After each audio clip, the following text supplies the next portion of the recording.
Dolan'S Dugout with your host, Steve Dolan. I'm Ramon Scott. Steve, a very special guest, has joined us this week. The man from Pasadena, California, nearly 50 years as a sports writer here covering the preps to the pros with all of our friends for all these years. John Maffey of the San Diego Union Tribune, holding him to the fire, Steve, with this wacky prep basketball poll this year. John's going to set us straight on where we've been making some errors, maybe where we've been right and everyone else has been wrong.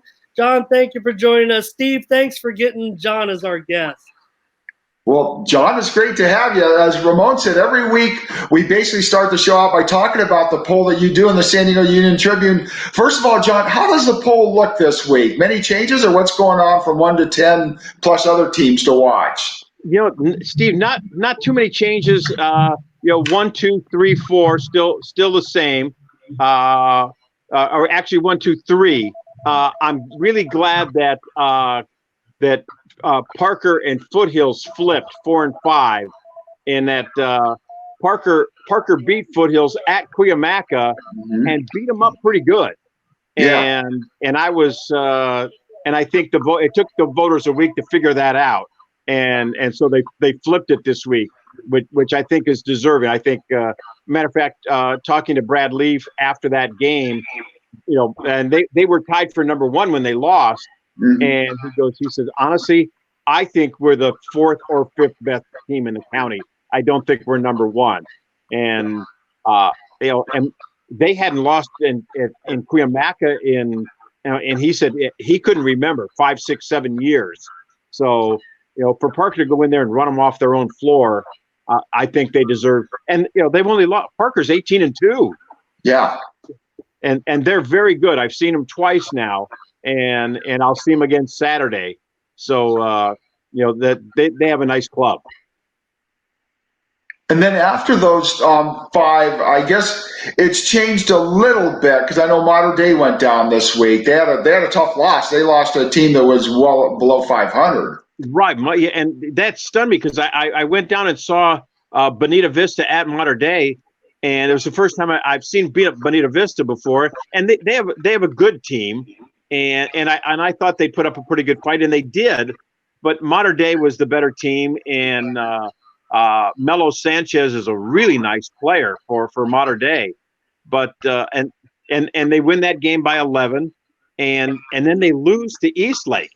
So that's a really bad loss, and they can make up for it Saturday at the Mission Bay Shootout if the battle at the Bay.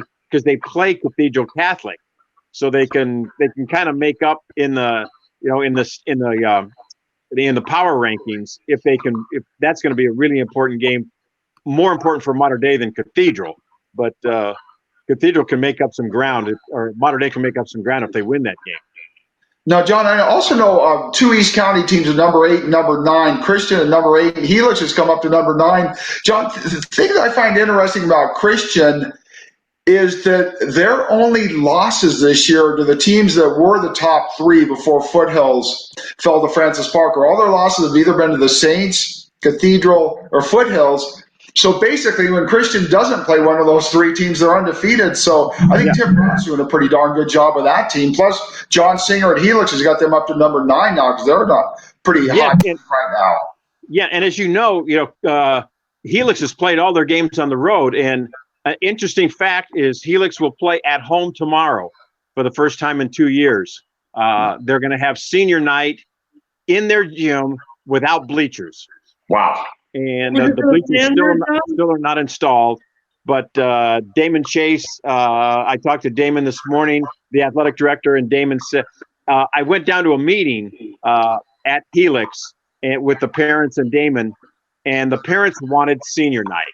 And it was going to have to be on the road, and the parents said, hey, we really don't care if we have to stand up or sit on the floor.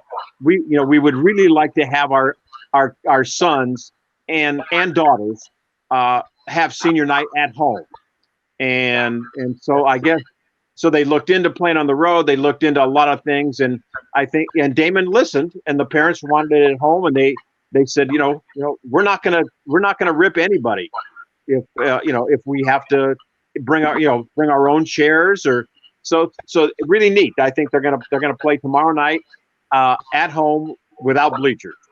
Well, there you go, Steve. Breaking news right there from Yeah.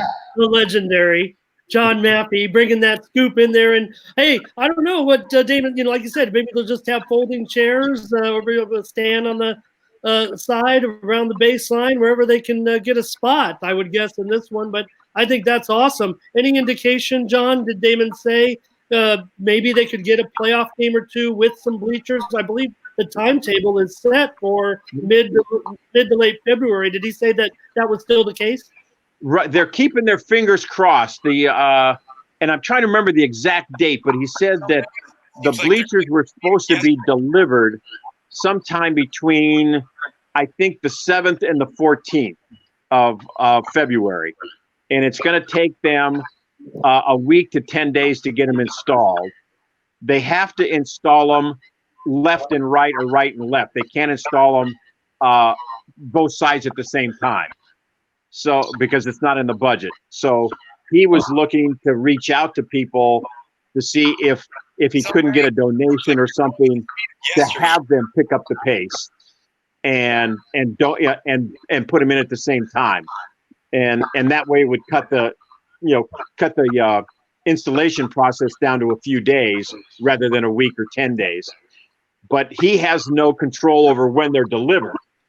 And he said, if they deliver them on the 7th, he said, hopefully we can have them in like by the 10th or the 12th. And yes, get a home playoff game with the bleachers. If they're late and they deliver them on the 14th, that's going to be the last games on the 14th. And so if they're not in, they probably won't get a home game in the playoff. Now, John, I wanted to talk to you about another, actually, Helix alum who's in the news and going to be in the news, Jerry Schneep, the commissioner. Of course, he went to Helix High School and all. We know he's retiring. What's going on there? What's the process? When are they going to have somebody in place? And any idea who that somebody might be? I have a guess, but it's only a guess. I've been poking around, and I was in contact today with Tim Glover, who's the chairman of the board of managers. They are down to 3 candidates, and they will interview this week. They are going to, they've gone through the paper screening. They're going to interview this week, probably late in the week, Thursday, Friday. He says once they get out of that process and choose the person, then they will do their due diligence and go back, do all the background checks. I'm sure, whatever checks you have to do when you hire somebody. I don't know if it's FBI checks or fingerprint checks or whatever they do now, because you're involved with students and young adults. So they're gonna, they're gonna do all their due diligence, make sure that the person they chose meets the standards. And he said he hopes to have an announcement before the end of February. They would really like to have the person in place, before the month flips. In place, John, would that be with Jerry's retirement from that position, the new commissioner would take over relatively immediately, or just in position to kind of learn the job as Mr. Schneep finishes out maybe this school year? What's going to happen? Right. Yeah, that's a great question.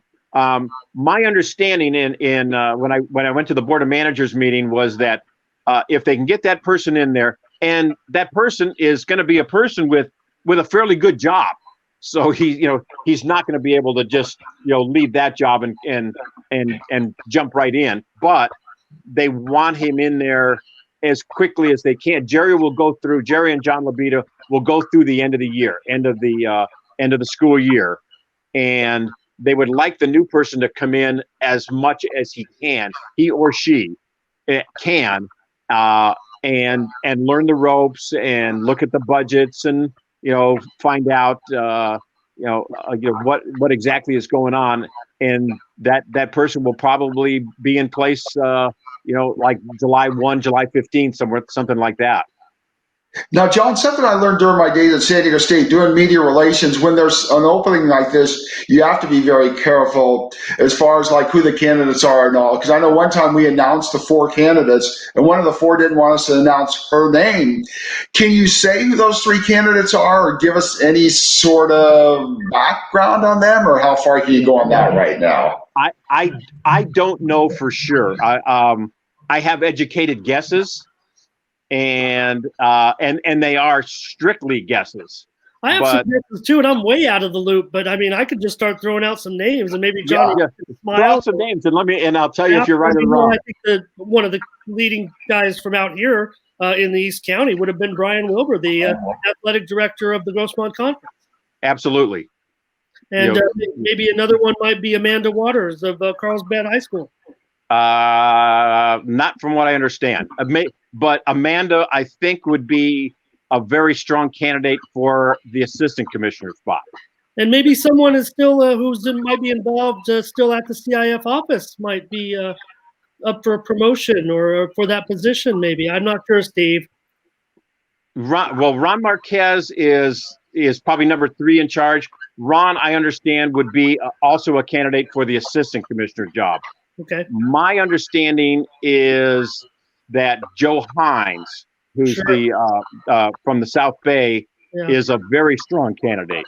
Tim Wilbur, yes, very strong candidate. Todd Casson, who is the superintendent of the North County Conference in Rancho Bernardo and the head of the North County Conference, very strong candidate. Dave Smola, the athletic director at Cathedral Catholic, strong candidate. So, gosh, I'm trying to think. I said Todd Casson. They had 11 applicants, and they had one from as far away as North Carolina. They had one from the southern section, and the other 9 were all from San Diego.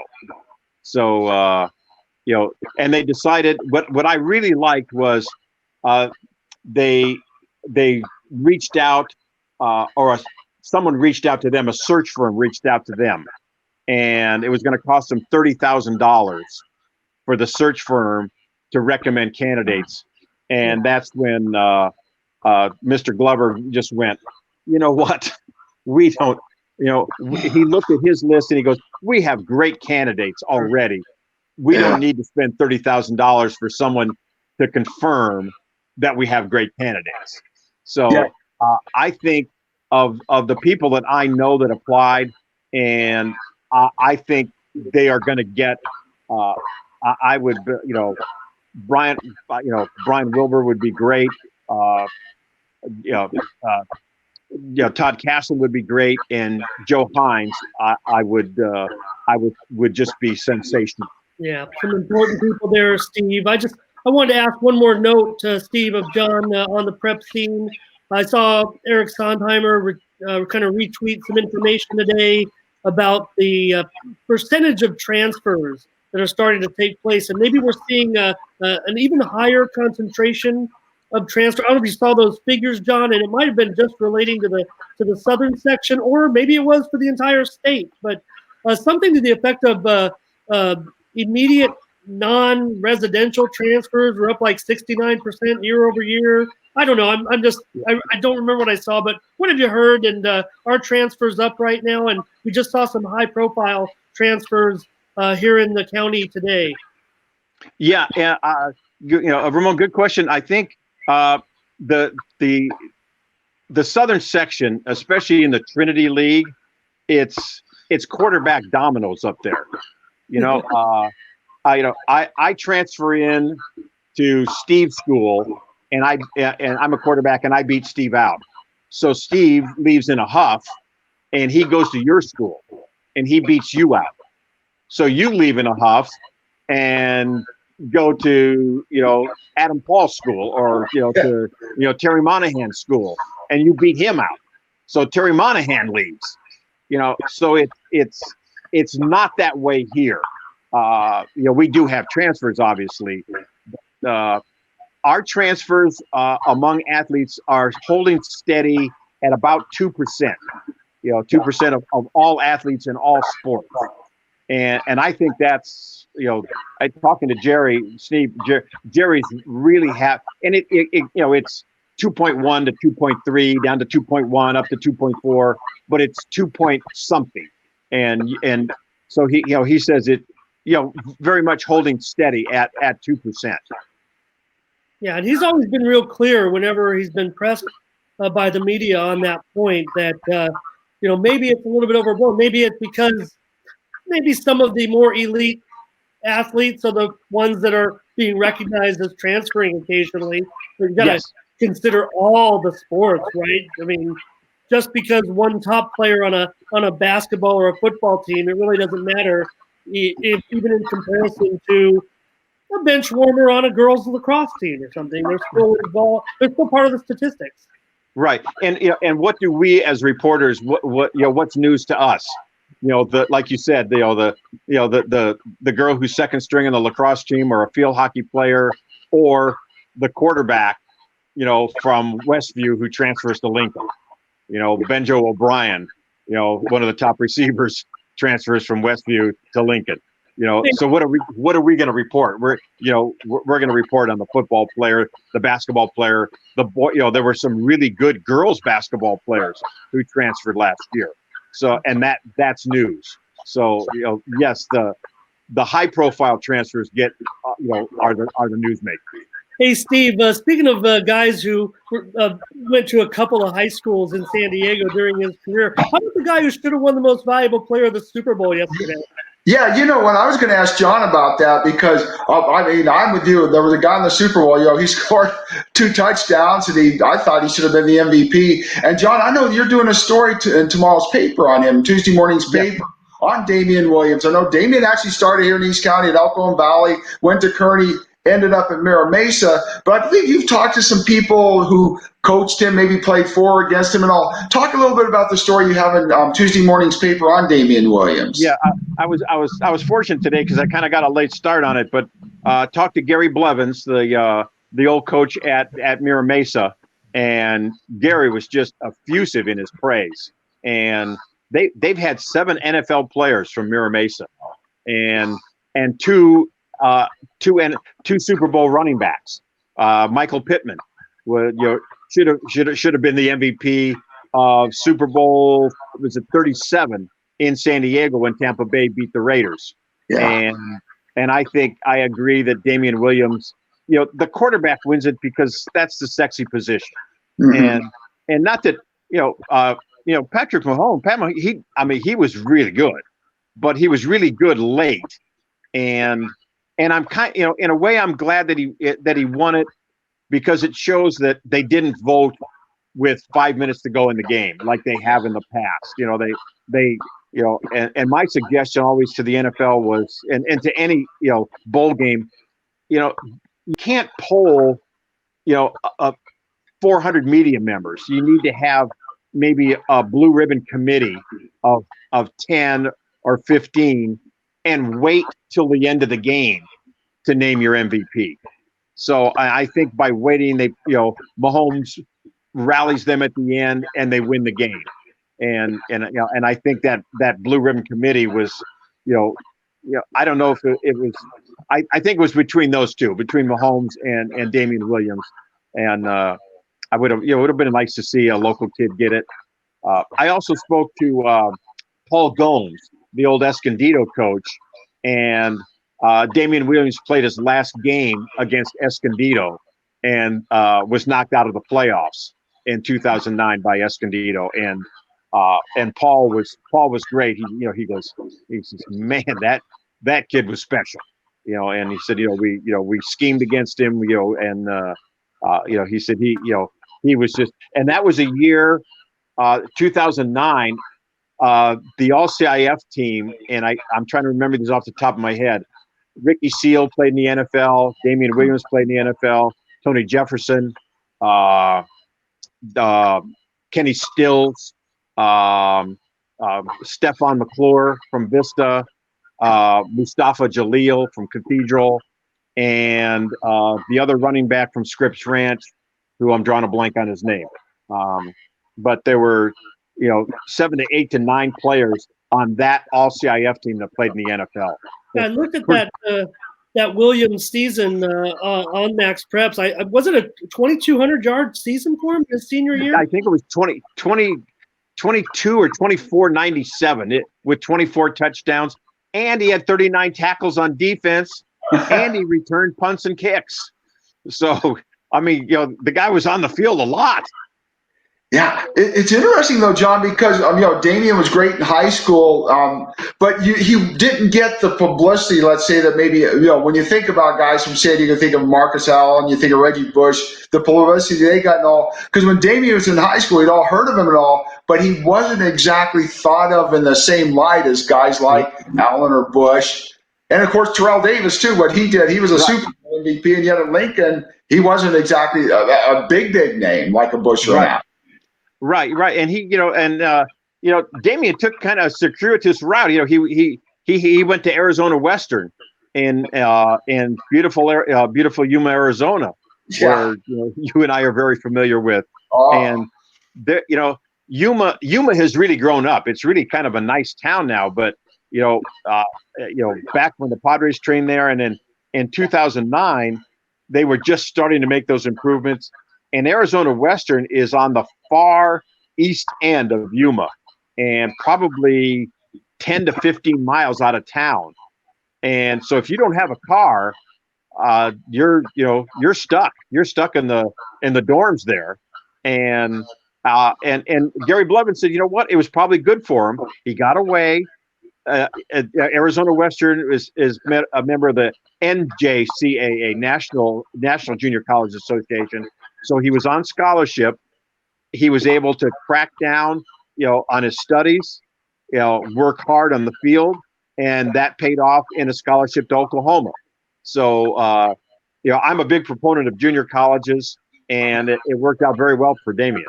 Yeah, and even now, John, through his professional career, he's just now really becoming a name in the NFL, and he's been around for several years, but all of a sudden, Damien Williams is one of the most prolific per-game touchdown scorers in NFL playoff history. Yes, 2 touchdowns a game in the playoffs. Yes, and it really that's a great point in that it's when preparation meets opportunity, and he never really had opportunity before. He was always the second or third back, always good enough to make the team. People wanted him on the team.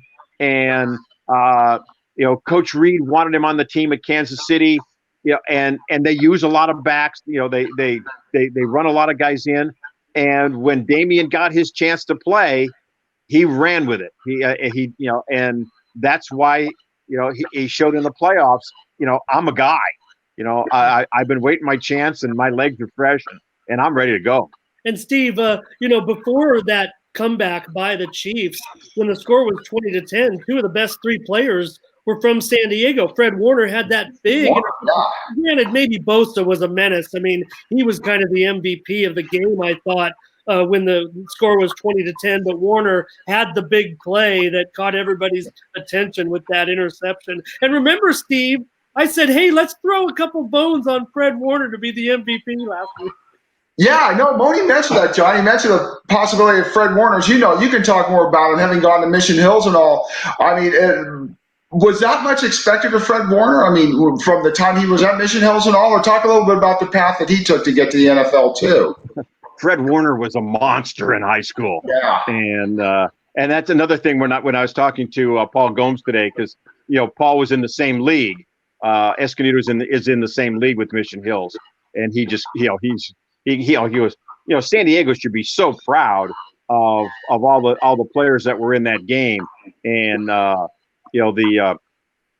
Daniel Brunskill, the tackle from Valley Center, who was just kind of a big gangly tight end basketball player, volleyball player at Valley Center, goes to San Diego State as a tight end. They convert him to an offensive lineman, and now he started a lot of games. He didn't start yesterday, but he started a lot of games when the 49ers were hurt and helped them get to the Super Bowl. And it was just a really nice day for San Diego, and Fred Warner was that that interception, was huge then. And when the 49ers were up 20-10 and they got the interception and didn't score, you just kind of went, oh man, they just left the door open for Kansas City.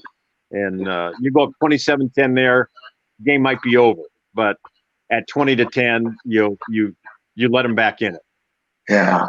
Hey, John, before we let you go, let's kind of circle back to where we started. We started by talking about prep basketball and prep basketball poll. Okay, the playoffs are just 2 weeks away now. It sounds like, that open division sounds like it's going to be great, all the divisions, but talk a little bit about who we can expect in the open division and what do you think it's going to be like once we get there?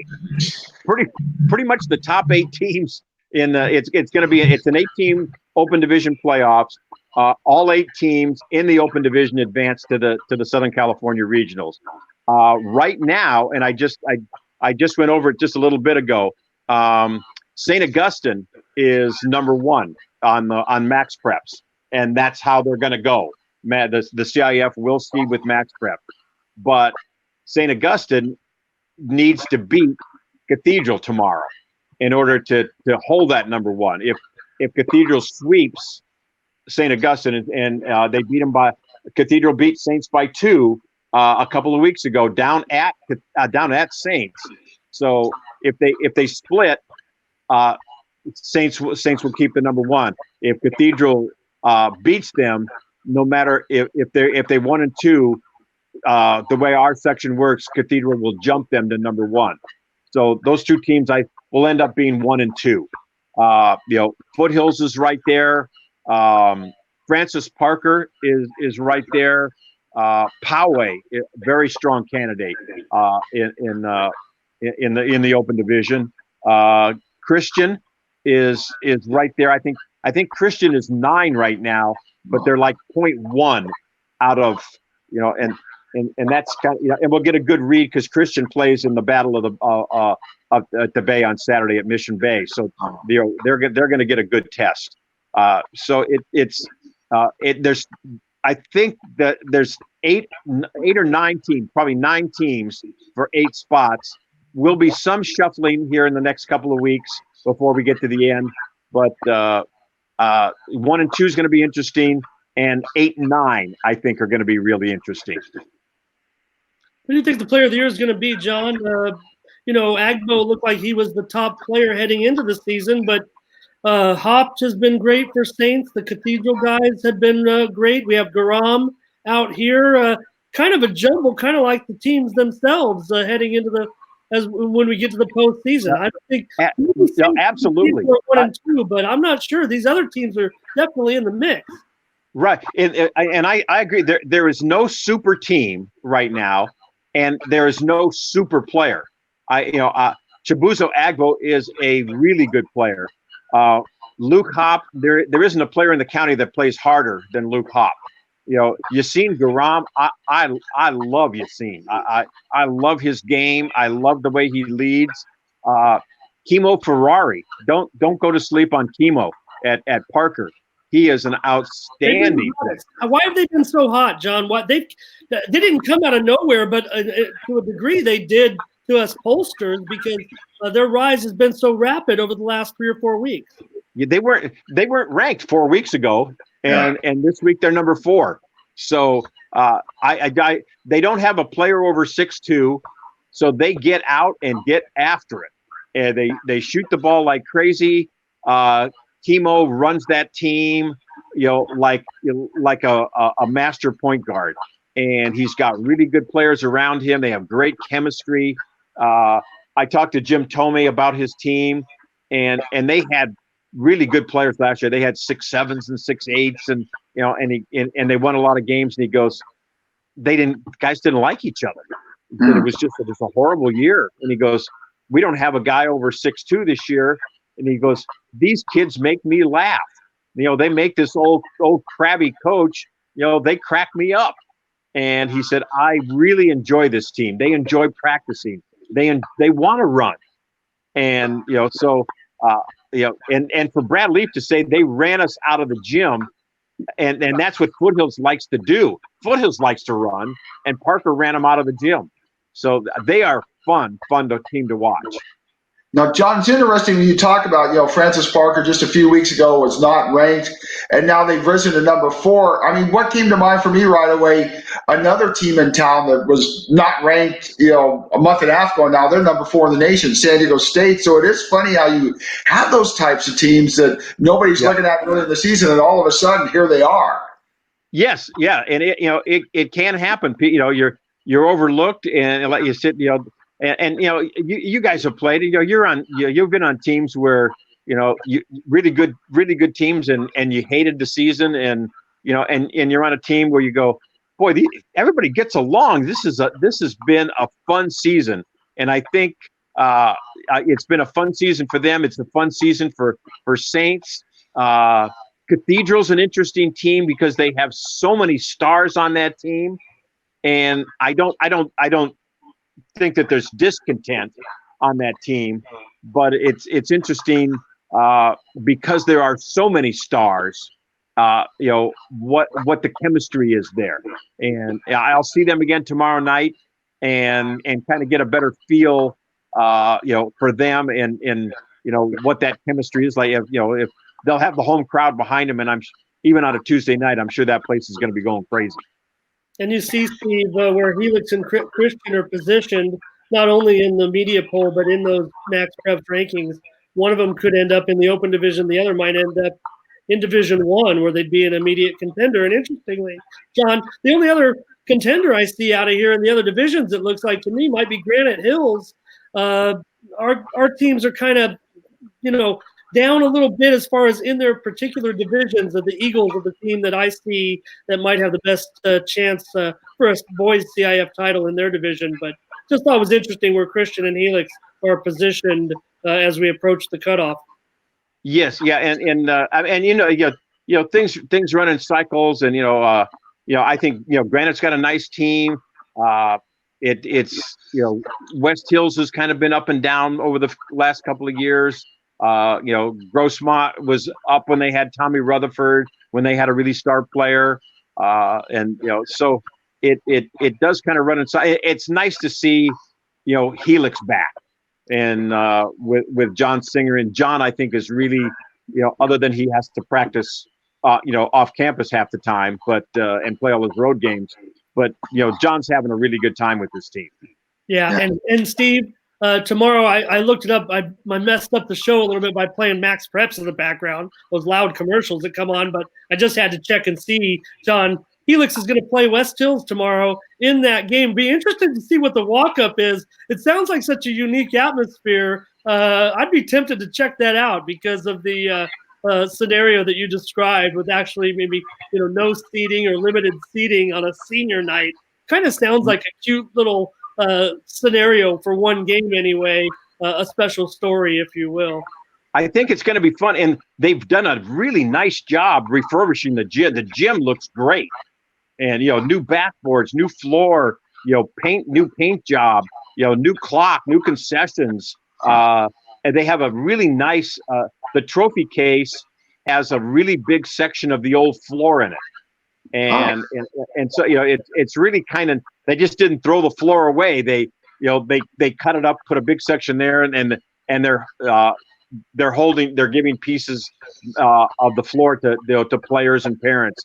And I'm kind of locked into the Saints Cathedral game, which is great. But and Steve Brand is going to go to the out to Helix tomorrow night. Great. And so we'll have somebody there, and get Steve's take on that.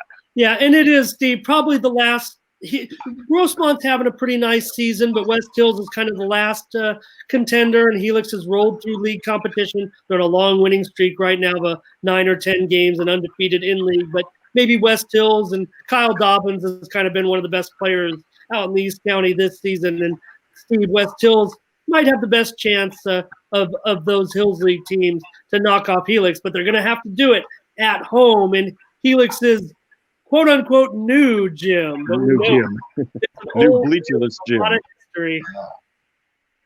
Well, hey, once again, we want to thank John Maffey from the San Diego Union Tribune for being with us. We really appreciate your time, John. Hope to have you back again sometime. We'll look forward to, again, tomorrow morning on Tuesday, reading your story about Damien Williams from the Super Bowl, and just enjoy reading each day. And thanks so much again for joining us. Great. Thank you. Enjoyed it, guys. Thank you. Thanks, John. That was awesome. And thanks a lot, Steve, also for getting John and being a great host. I'm Ramon Scott for John Maffey and Steve Dolan. Thanks for joining us.